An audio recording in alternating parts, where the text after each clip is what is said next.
Olá a todos. No vídeo de hoje eu quero apresentar para vocês 5 pontos para entendermos o pensamento de Simone de Beauvoir. Foi uma grande filósofa, escritora, professora, esposa de Jean-Paul Sartre, um grande nome da filosofia. E primeiro, antes de tratar desses 5 pontos que nos ajudam a entender o pensamento dela, ela pertenceu à corrente existencialista, né, da qual Sartre foi um dos grandes pioneiros também, né, dessa corrente filosófica. Bem, o existencialismo pregava que não existia uma essência humana, que o homem nasce como uma tábula rasa e vai construindo ao longo da vida, ao longo das suas escolhas concretas, vai forjando, vai formando a sua essência, construindo a sua personalidade, a sua essência. O existencialismo, em linhas gerais, defende isso, né? Não existe uma essência humana, uma essência que defina o ser humano como tal, que pressuponha a existência. Não é? É nessa linha, nessa corrente filosófica que ela se situa. Bom, Simone de Beauvoir, ela estudou num colégio católico, de família católica, mas optou pelo ateísmo. Ela afirmava, né, que preferia entender um mundo sem Deus do que compreender um mundo cheio de contradições em consonância com a existência de Deus. Para ela era muito difícil acreditar em Deus, né, vivendo num mundo tão turbulento, com tantas guerras, com tantas contradições. Ela foi perseguida pelos nazistas também, ela sofreu grandes preconceitos por ser mulher. Ela conheceu Jean-Paul Sartre e tiveram um caso por mais de 50 anos, uma relação aberta, onde ela podia ter seus casos amorosos e ele também. Um casal bem diferente, né? Não defendiam a monogamia, pelo contrário, defendiam uma relação livre. E ela marca aí a história da filosofia também, a nossa história também. Quer a gente concorde com ela, quer a gente discorde, mas é uma pensadora que está aí, um dos ícones do feminismo também. Ela escreveu uma grande obra intitulada O Segundo Sexo, né, dentre outras obras. E é uma autora, uma filósofa, uma professora, escritora, e vale a pena estudar, ler suas obras, porque ela marcou a nossa história também, né, sobretudo na França. Mas vamos aos 5 pontos para a gente entender o pensamento de Simone de Beauvoir.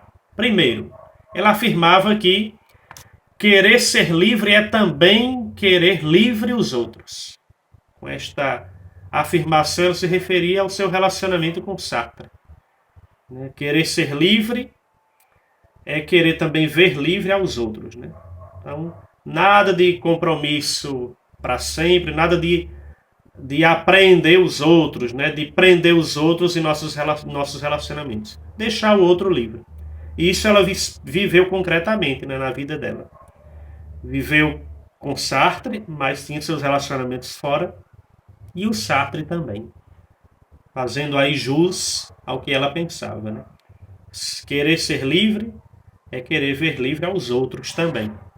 Ela afirmava também que viver é envelhecer e nada mais. E ela escreveu uma obra na qual ela aborda a desumanização da velhice, né? A sexualidade tolhida das idosas. Né? A pessoa idosa é como se não tivesse direito a viver a sua sexualidade. Como se tivesse que viver reprimido ali, como se fosse doente. Como se uma pessoa idosa não pudesse se apaixonar, ter sentimentos e viver as suas relações. Ela escreve também nesse sentido que viver é envelhecer, nada mais. E ela critica a desumanização com a qual os idosos são tratados, sobretudo nesse campo afetivo e sexual, né? Como se fossem seres assexuados, que não tivessem sentimentos, né? Que não tivessem afetividade, que não estivessem vivos. Ela afirma um terceiro ponto, que ninguém nasce mulher, torna-se mulher. Ela, como um dos ícones do feminismo, afirmava isso, né? Que não existe uma essência feminina. A mulher ela vai se tornando mulher ao longo de suas escolhas, a mulher vai configurando o que ela quer ser ao longo da sua vida, das suas escolhas. Como boa existencialista, ela aplica isso ao campo do feminismo. Ninguém nasce mulher, não existe uma essência, não existem características que identifiquem ou que distinguam a mulher do homem. Tudo isso são convenções sociais, construções, preconceitos que devem ser quebrados. Um quarto ponto, ela afirma que o opressor não seria tão forte se não tivesse cúmplices entre os próprios oprimidos. E nisso ela se refere às mulheres. Porque a opressão contra as mulheres é tão forte?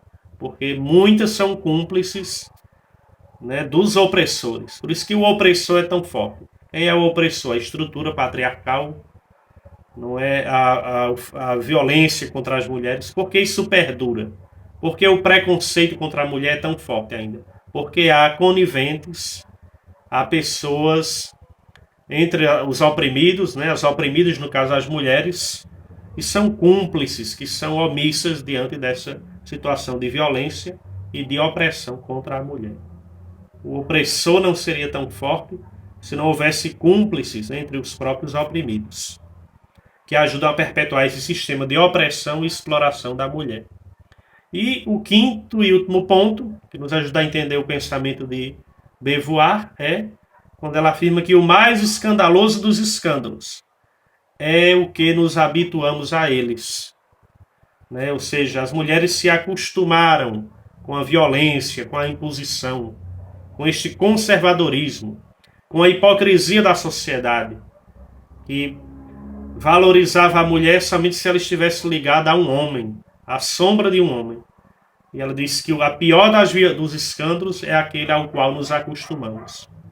Como se fosse normal, natural, aquilo que foi uma invenção da sociedade, aquilo que é fruto da exploração, né, fruto do machismo. Então ela tem uma reflexão muito interessante e devemos estar muito atentos, porque oferece muitas luzes para o debate atual, né, sobre o feminismo, sobre o valor e a dignidade da mulher.